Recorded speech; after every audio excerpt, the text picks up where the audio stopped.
Selamat pagi semuanya. Di sini saya akan menjelaskan bagian-bagian alat yang ada di teodolit.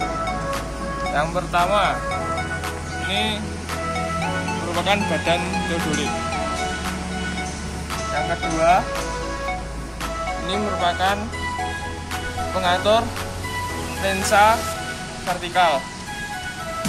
Jadi jika ini tidak kita kunci, maka lensanya bisa bergerak vertikal. Tapi kalau kita kunci, maka lensanya akan diam.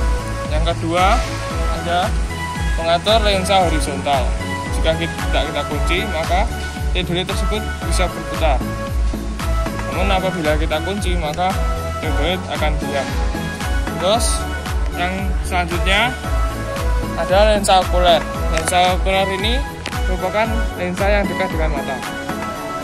Dan yang selanjutnya di sini ada lensa objektif.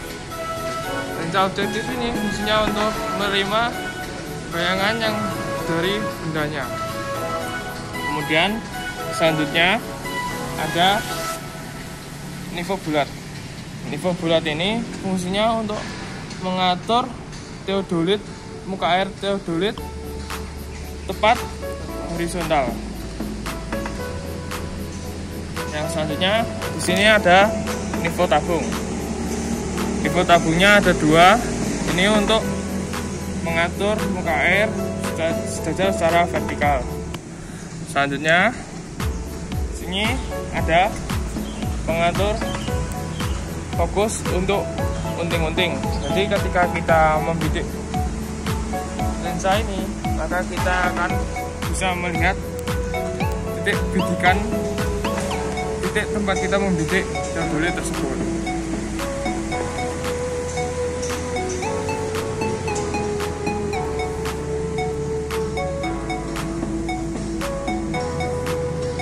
Selanjutnya ada tombol untuk menghidupkan teodolit. Jika kita klik tombol on, maka teodolit itu akan menyala. Nah, di sini juga ada tombol-tombol yang terdapat pada menu bar teodolit. Nah, tombol yang pertama ini untuk mengatur kotak sudut yang akan kita atur.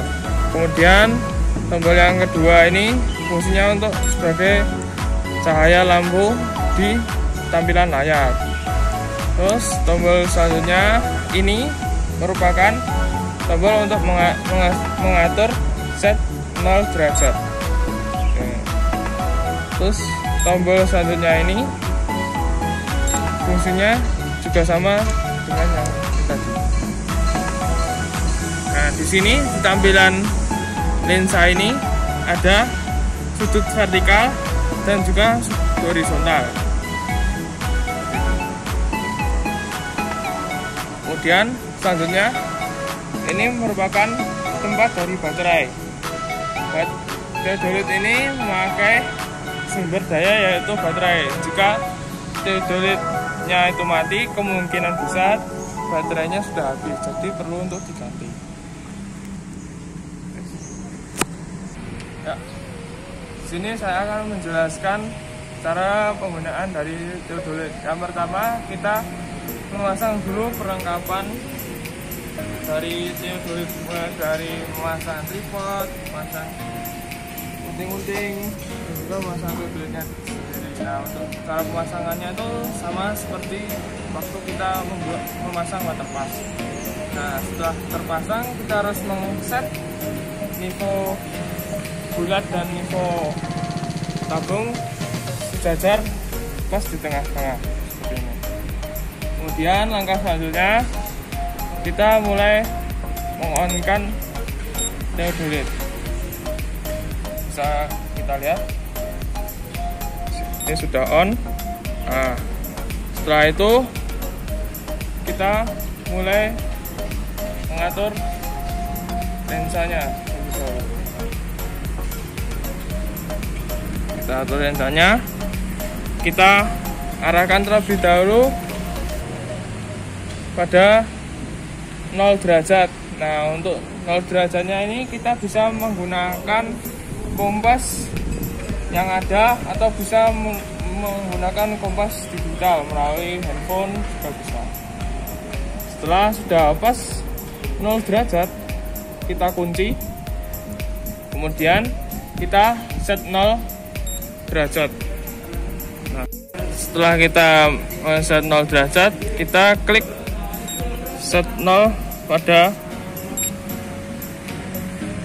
sudut horizontal. Nah, untuk sudut vertikalnya sendiri kita dapat mengeset 90 derajat dengan mengatur pemutar halus lensa vertikal.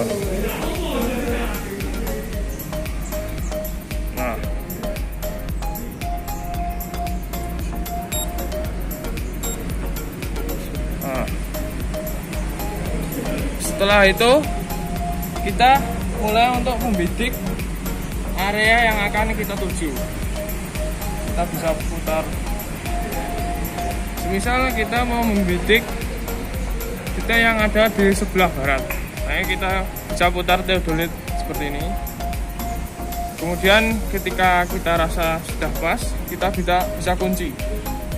Setelah itu kita lihat pada lensa. Nah, untuk memfokuskan titik bidik yang akan kita tuju, kita bisa mengatur putaran ini.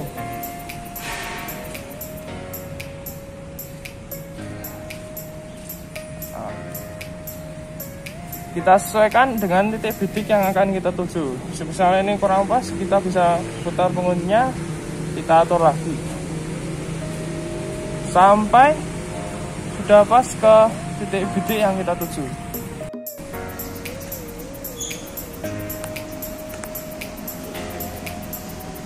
Nah, kita pastikan titik bidik yang akan kita tuju sudah terlihat pada lensa tersebut. Nah, setelah sudah pas, maka kita bisa langsung membaca ketinggian yang ada. Kali ini saya akan menjelaskan cara membaca rambu.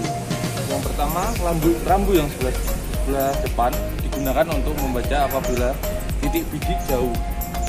Apabila dekat, maka menggunakan yang belakang. Dapat dilihat ini Anda dapat melihat lebih detail karena ini per milimeter. Yang apabila kita melihat jauh, maka tidak akan terlihat. Untuk membaca yang bagian belakang sama seperti kita membaca penggaris atau meteran biasa. Ini titik 150 cm atau 1,5 meter, ini 151 dan seterusnya. Yang agak berbeda apabila kita membaca pada bagian depan. Pada bagian depan titik 1,5 meter atau 150 terdapat pada bagian sebelah sini. Yang kemudian titik 1,51 meter atau 151 pada bagian bawah kotak sebelah sini. 152 atas kotak, yang 153 bawah kotak sebelah sini lagi, 154 sebelah sini, dan 155 pada huruf E bagian bawah, 156 huruf E kotak pertama, dan seterusnya. Dan kemudian sampai hingga 100.160 yang berada di bawah sini atas huruf E.